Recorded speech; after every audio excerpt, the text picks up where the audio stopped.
ChatGPT Plus is free for college students through May. Here's the thing. You've got a lot to do between now and then. Studying for finals, writing papers, trying to keep your life on track. And ChatGPT can help with all of it. It can quiz you for your econ exam, make a study guide from your French notes, plan out your meals and study breaks. It can get really specific on how you like to learn. It can even help you come up with ways to stop procrastinating. So from now until summer break, take advantage of all the ways ChatGPT can make your life easier. Restrictions apply.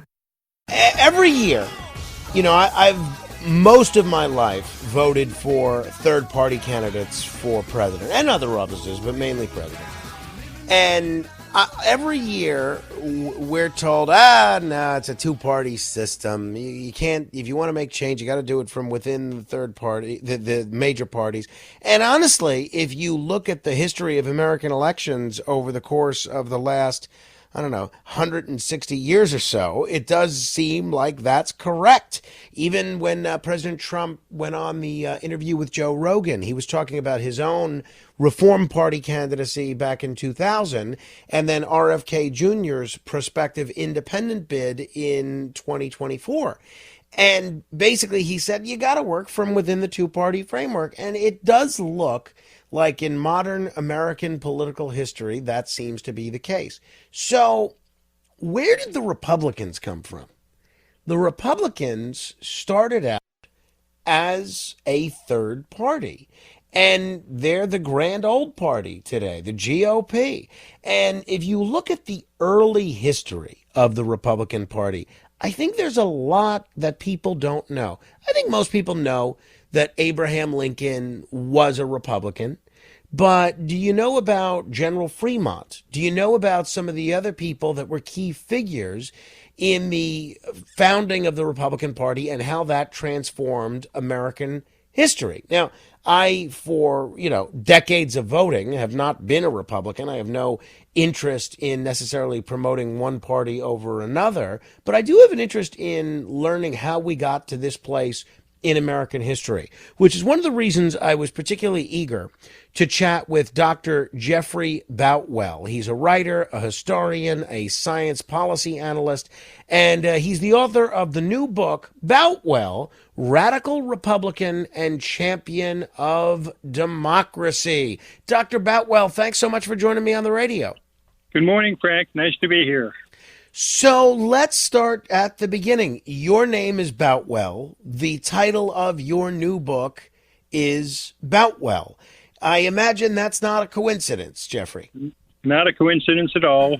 George Boutwell is a distant relative of mine, a distant cousin. We're both the product of New England farming families. My family came from southern New Hampshire. George is from central Massachusetts, only a few miles away. But essentially, we're from the same New England family gardening agriculture stock in the 1800s. So give us, we're going to get into some more detail about what you explore and what you write here. Who was George Boutwell? Reader's Digest version. George Boutwell is the most consequential and significant American political figure that Americans have never heard of. And I didn't even know that until about 5 years ago when I started researching my ancestor. Very quickly, George Boutwell went from being a representative in the state government in Massachusetts to the youngest ever governor of Mass in the 1850s. He was then Lincoln's Commissioner of Internal Revenue, raising needed funds for the Civil War. After that, he went into Congress, where he helped write both the 14th and 15th Amendments to the Constitution, extending civil rights and voting to a broader array of Americans. He then was appointed by U.S. Grant to be Secretary of the Treasury, where he helped establish the foundations of the modern American economy. After that, he went to the U.S. Senate, where, again, he tried to protect the civil rights of newly freed slaves in the 1870s during the Reconstruction era. He dabbled a bit in international law after that, and then in 1898, at the grand old age of 80 years old, if you can believe it, he was asked by Mark Twain, Andrew Carnegie, Jane Addams, Booker T. Washington, and others to help lead what was called the Anti-Imperialist League, which was opposing the policies of Presidents McKinley and Teddy Roosevelt to forcibly occupy the Philippines after the Spanish-American War. Wow. Okay, you said quite a bit there. At 30 minutes after the hour, this is The Other Side of Midnight. My guest is Dr. Jeffrey Boutwell. He's a PhD from MIT. Chances are he's a pretty bright guy. He's also the author of Boutwell, Radical Republican and Champion of Democracy. Jeffrey, for the uninitiated, for everyone alive now in America has always known the Republican Party as one of the two major parties. Give us a little bit of context here. What was the party system in this country like prior to 1856, which was the year that the Republicans ran their first presidential candidate? Good. What you were saying before, Frank, in terms of the development of American political parties was dead on. In the 1840s and 50s, you did have two major parties, the Democrats and the Whigs, W-H-I-G, the Whig Party, named after the similar party in Great Britain. But then in the 1850s, things started to splinter. The issue of slavery divided the Democrats as it divided the Whigs. It led to the rise of new parties, one of which was called the Free Soil Party. You also had a large strain of anti-immigrant sentiment, and that led to the development of the Know Nothing Party, folks who claimed, who would never tell you what they were up to when they were asked what the Know Nothings were all about. But then that all led to the establishment creation of the Republican Party in 1856, which George Boutwell was very much a part of. He attended the 1860 convention in Chicago, the very famous convention that nominated Abraham Lincoln, and he was one of 7 members who wrote the party platform. So, who were the other people that were pivotal in forming the GOP in its early days, back in the 1850s? From New York, you had William Seward, former governor, and then the current senator from New York in 1856. You had Salmon Chase from Ohio, Abraham Lincoln from Illinois, George Boutwell, and others from Massachusetts, all of whom came together recognizing that a new party was needed to both advocate for the emancipation of the 4 million enslaved blacks who were toiling in the South, but also advocating for more modern government measures to help the economy, such as infrastructure improvements like canals and roads and a national bank and things like that. So obviously General Fremont was a very popular military figure at the time. Lincoln had been a Whig congressman. You had the roots of the anti-slavery movement with the Free Soil Party. Were there any other key elements of the political, the political zeitgeist at the time that were attracted to the Republican Party? If so, who? Absolutely, and this is really key to understanding where the Republicans came from, and it's also key to George Boutwell's story. He originally was a Democrat. When he was in the Massachusetts House of Representatives in the 1840s, he joined as a Democrat because George was from a modest farming family in central Massachusetts. He never went to high school, never finished high school or college. He was very much set against the kind of Boston Brahmin, Boston elites of the Whig Party, who controlled the cotton mills of Lawrence and Lowell, Massachusetts. So George was very much part of a working man's party, the Democrats. But ultimately, in the 1850s, he couldn't stomach the Democrats' support for slavery. And that's why he left the Democrats, joined the Republicans. But there was an important strain that went into the Republican Party that came from the working man support for working man's policies of the Democrats in the 1840s. Why were the Republicans successful at breaking what had been the two-party stranglehold through most of American history, even at that point, whereas other minor parties, including ones that seem to have a lot of support, I'm thinking the Progressive Party, the Bull Moose Party, the Reform Party, the American Independent Party, the others as well, were not as successful. By the way, if people are just tuning in, this is The Other Side of Midnight. I'm Frank Moreno. My guest is Jeffrey Boutwell. His book is Boutwell, Radical Republican and Champion of Democracy. So why were the Republicans successful when no one else has been able to become one of the two majors? Let me say first, Frank, you certainly know your political party history in America. That's very impressive. You essentially just gave a short course on all of the third parties from the 1800s into the 20th century. The big reason why the Republicans succeeded and nobody else did was slavery. Slavery totally divided the Democratic Party in the 1850s at the Charleston Convention in 1860, going into the presidential election of 1860. The Democrats totally split along, Southern secessionist and Northern lines, and could not agree on a candidate. Ultimately, two candidates were chosen by the Democrats, and yet still a fourth party candidate was chosen, which was the only reason that Abraham Lincoln won that election. Wow. Really interesting stuff. Now, a lot of biographers or a lot of biographies risk glorifying their subjects, especially when written by descendants. How do you ensure objectivity in portraying George Boutwell's life and legacy, particularly given your familial connection?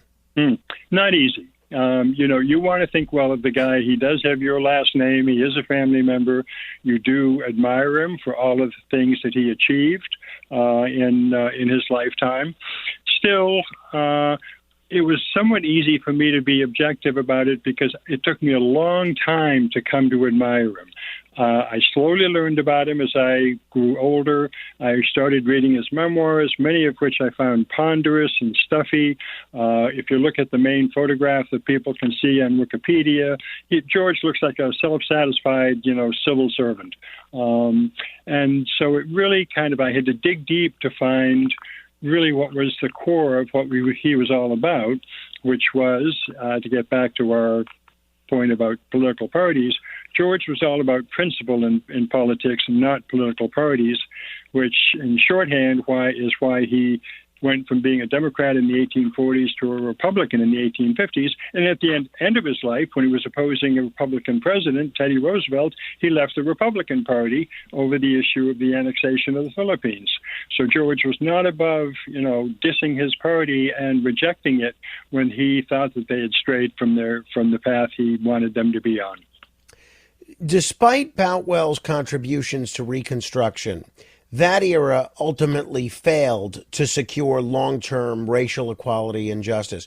Could Boutwell have done more to counteract the resurgence of white supremacy in the South, or did his policies contain inherent flaws?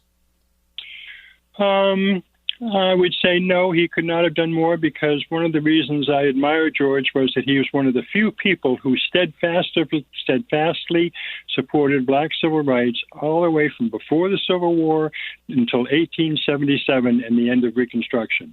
Many other proponents of black rights had given up the fight long before. One of the prime examples is a New Yorker by the name of Horace Greeley, who was of the New York Herald Tribune. Greeley started out in the 1850s supporting black rights, and then by the 1870s said, whites are no longer interested in protecting, the rights of newly freed slaves. Let's move on to something else. So there was just essentially a national fatigue in the 1870s with continuing to fight for civil rights, that even though George was continuing to do that, most Americans had given it up and they wanted to get back to, economic reconstruction after the Civil War. Boutwell played a role in impeaching President Andrew Johnson, yet the impeachment ultimately failed to remove Johnson from office. Was this effort a strategic miscalculation that weakened the radical Republicans, or was it necessary for some reason in your view? Different folks back then would answer that differently, and it's a good point you make. Yes, it did weaken the Republicans. Many of them in Congress thought that people like George had gone too far in trying to impeach Andrew Johnson, and ultimately helped to save Johnson by voting against the impeachment. George would counter by saying that, look, Andrew Johnson was subverting the will of Congress. He was actively undermining congressional prerogatives and congressional policies to help restore American democracy after the Civil War, and for that reason he needed to be impeached. And it's an argument that actually constitutional scholars today give much more credit to, the argument that a president can be impeached not only for committing, criminally indictable acts, but for malfeasance in office, just purely undermining the will of Congress, even though that's not criminally prosecutable. So George had an argument back then that wasn't very well accepted, but much more well accepted today. Let me ask you about that label of radical Republican. The radical Republicans were often seen as out of touch with mainstream America at the time. Did Boutwell's so-called radicalism ever alienate him from the public or reduce his effectiveness as a policymaker? Not really, because one, radical Republicans had a strong base in Massachusetts and New England, which is where he was from, much less so in places like Pennsylvania and Indiana and Ohio and Illinois. But his home base was secure up in Massachusetts when he was reelected to Congress in the 1860s. Second part of the question was... That moment when you realize your skincare is actually working. That's Rodan & Fields, the #1 female dermatologist-founded skincare brand in the U.S. Designed by 2 dermatologists who don't just know women's skin, they know how to formulate for it. Rodan & Fields, love what you see. Tap the banner or visit rodanandfields.com/Spotify to get your exclusive welcome offer. This episode is brought to you by Principles. Are there limits to the U.S. government's debt growth? What will happen if the debts are not curtailed? What should policymakers or investors do? Those are urgent questions that legendary investor and New York Times bestselling author Ray Dalio addresses in his new book, How Countries Go Broke: The Big Cycle. The book comes out in June and is available for pre-order today, wherever books are sold. Impact confirmed. The Slayer has been activated. Demonic threat level increasing. Hold the line! All the power of hell cowering before one man. id Software presents Doom: The Dark Ages. Available now on Xbox Series X and S, PlayStation 5, and PC. Rated M for mature. Lights, camera, innovation. Walt Disney Studios chose advanced 5G solutions from T-Mobile for Business to transform the movie-making process. Together, we kept a remote production hub in Hawaii in sync with a team in California to bring Lilo and Stitch to theaters this summer. This is picture-perfect collaboration. This is Walt Disney Studios with T-Mobile for Business. Take your business further at T-Mobile.com/now. Was just basically if you answered it, I think, is if he was alienated from the public because of that so-called radicalism. You mentioned Theodore Roosevelt and how Boutwell opposed Theodore Roosevelt's imperialist policies. You know, I followed Theodore Roosevelt pretty closely, and I think he's one of the most fascinating historical characters of all time, not just in American history, but in history, period. But he absolutely had a fondness for imperialism, which is not at all where I am at all. Roosevelt is often celebrated as a reformer. How do you think Boutwell's opposition to Roosevelt's agenda influenced his historical obscurity? You talked about Boutwell at the beginning of the interview as being, I don't know, one of the most important American early political figures that folks have never heard of. Did the fact that he was on the losing side of the battle for the GOP and that Theodore Roosevelt was on the winning side, did that influence that historical obscurity at all? Absolutely. Absolutely. George was on the losing side in a number of major issues in American history. We've already talked about Reconstruction.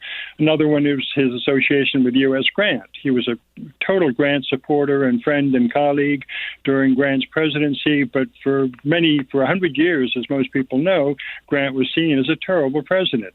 It's only in the last 20 or 30 years that his reputation is being rehabilitated, and ergo George's role with him.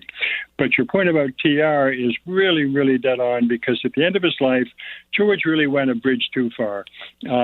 He opposed Roosevelt on the imperialism issue, and that's fine. I don't think the United States should have gone in to militarily occupy the Philippines, leading to 200,000 Filipino deaths and 6,000 American soldiers dying in the jungles of Philippines. Of course, a little taste of what would come 60 years later. What he did, though, was he made it an issue of constitutional purity, that Roosevelt was trampling on the American Constitution by occupying the Philippines, and that this was a life or death issue for George Boutwell. He was now in his 80s and I think getting a bit rigid in his ways, and he couldn't compromise on that. And most people rightly or wrongly, saw Teddy Roosevelt as the young, dynamic president leading America into the 20th century, and George Boutwell and even people like Mark Twain and Andrew Carnegie as kind of these old fogies who were out of touch and represented the 19th century and just were out of step with where America was going.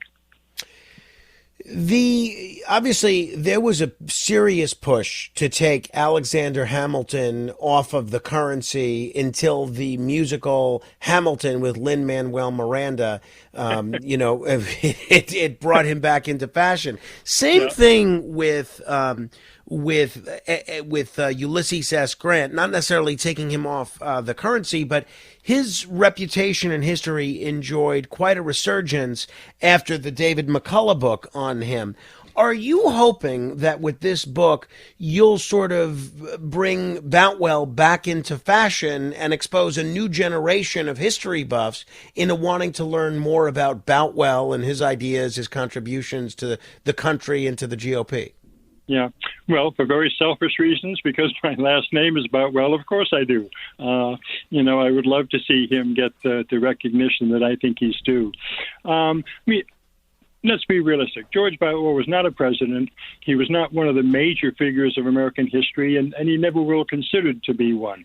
But he was an incredibly important congressional and administrator in the 1850s, 60s, 70s, 80s, and beyond, who had a lot to do with the nuts and bolts of American democracy and American government, the 14th and 15th Amendments to the Constitution in particular. And he deserves a lot of credit for those, and that's what I hope to bring to people's attention. So I'll end with this, Jeffrey, and I've enjoyed the conversation a great deal, and I hope people check out the book. It's called Boutwell, Radical Republican and Champion of Democracy. No figure is without flaws. What personal or political decisions of Boutwell's do you think merit a little bit of criticism? And depending on what they are, how do they complicate his legacy? He could be, in the end, he could be too rigid when it came to fighting for the principles that he believed in. And the 15th Amendment may be the best example of that. People like Charles Sumner, the Massachusetts senator at the time, criticized the 15th Amendment for not being strong enough in proactively protecting voting rights, not only for newly freed black males, but for others.